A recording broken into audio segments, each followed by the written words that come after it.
ഞാൻ വിചാരിച്ചു ഇനി ജീവിതകാലം മുഴുവൻ കട്ടിലാണ്.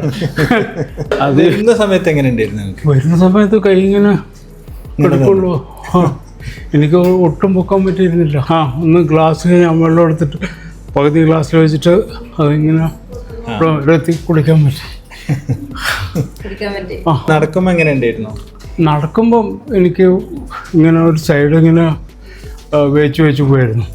ഇപ്പം അതില്ല. ഇപ്പൊ വന്നിട്ടേ ഇപ്പൊ നിങ്ങൾ കുറേ ആൾക്കാരെ കണ്ടല്ലോ.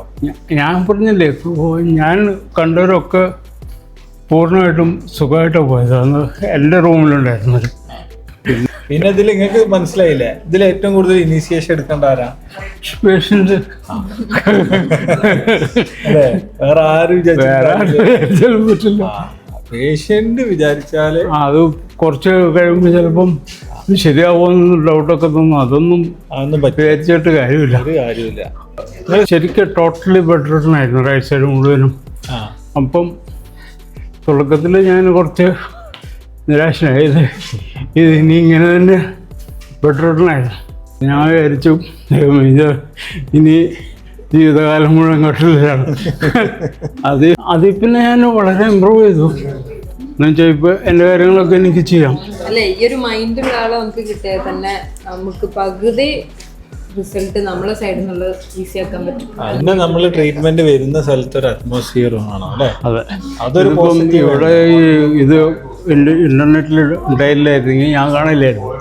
ഞാനത് ഇങ്ങനെ ദിവസവും സെർച്ച് ചെയ്യാൻ തുടങ്ങി. ഇനി ഫിസിയോതെറാപ്പി വേണമെന്ന് പറഞ്ഞപ്പോൾ, കാരണം ഒരിക്കലും ഞാൻ അവിടെ അടുത്തുള്ള മെഡിക്കൽ സെൻ്ററിൽ പോയി അരമണിക്കൂർ ജസ്റ്റ് കൈയൊന്ന് ഉയർത്തി കാലൊന്ന് ഉയർത്തി വിടും.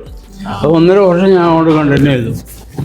അപ്പോഴും എനിക്ക് തോന്നി ഇതല്ല. പക്ഷെ നേരത്തെ എത്ര തോന്നിയില്ലേ? അതാ ഞാൻ പറഞ്ഞേ, ഇവിടുത്തെ ട്രീറ്റ്മെന്റ് അടിപൊളിയാണ്. അപ്പോൾ ഞാൻ പല ആൾക്കാരും നമ്മളോട് ചോദിക്കുന്ന ഒരു കാര്യം, 2 മാസം കൊണ്ട് ഞങ്ങളെ ഫുള്ളായിട്ട് മാറ്റി കഴിഞ്ഞു കഴിഞ്ഞാല് ഞങ്ങൾ പൈസ തരാം. ഇത് ആർക്ക് വേണ്ടിയിട്ടാണ് ചെയ്യുന്നത്? അവർക്ക് വേണ്ടിയിട്ടാണോ നമുക്ക്? പിന്നെ അവിടെ തന്നെ വേറൊരു സെൻറ്ററിൽ പോയി. അവിടെയൊക്കെ ഇതാ ഇലക്ട്രിക്കൽ ഇമ്പൾസ് മാത്രമേ ഉള്ളൂ. ഞാനൊരു ദിവസം അവരോട് ചോദിച്ചു, ഇതെന്നെ കാണിക്കുന്നത് കയ്യൊന്ന് അനക്കും അപ്പം പിന്നെ ചില എക്സസൈസ് ഞാൻ തന്നെ പറഞ്ഞു കൊടുത്തു.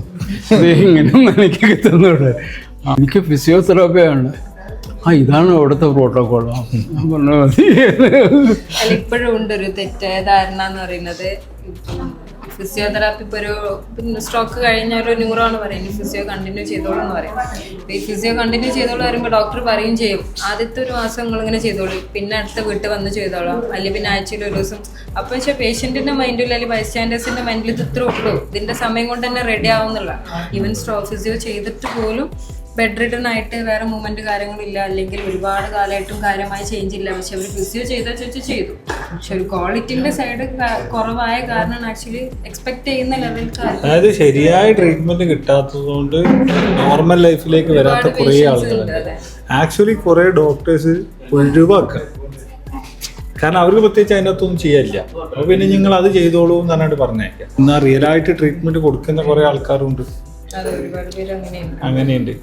അപ്പോൾ നമ്മളെ സംബന്ധിച്ച് നമ്മളിവിടെ ഹോസ്പിറ്റലില് ഇതുപോലത്തെ കുറവാണ് എല്ലാവരും. ഇവിടെ ഡോക്ടേഴ്സ് വരെ ഇന്റർവ്യൂവിന് വരുമ്പോൾ നമ്മളോട് പറയല്, സൗത്ത് ഇന്ത്യയിൽ ഇത്രയും നല്ല സെന്റർ ഞങ്ങൾ കണ്ടിട്ടില്ല എന്നാ പറയാ. ഏതായാലും ഇങ്ങനെ കാണുമ്പോൾ ഞങ്ങൾക്ക് ഭയങ്കര സന്തോഷം.